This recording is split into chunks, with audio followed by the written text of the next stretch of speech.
I will never drive blind again after learning this quick fix for the Ford F150 dashboard. So, your Ford F150 instrument cluster isn't working. No worries. First, we'll check the basics.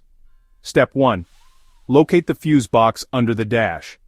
Grab your owner's manual to find the fuse responsible for the instrument cluster.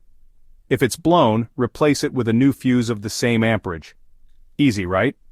Step 2. If the fuse is fine, it's time to check the wiring. Pop the hood and inspect the battery terminals. Make sure they're clean and tight. Loose connections can mess with your dashboard readings. Step 3. If wiring and fuses check out, the issue might be the instrument cluster itself. You can remove it by unscrewing the dashboard panel. Disconnect the electrical connectors, then carefully pull out the cluster. Now, here's a pro tip. Sometimes, simply resetting the cluster can solve the problem. Reconnect everything and see if your dashboard lights up. Still no luck? It might be time for a replacement. But before you rush out to buy a new one, consider having a professional diagnose the problem. It could save you time and money. And there you have it. A quick and simple guide to fixing your Ford F150 instrument cluster.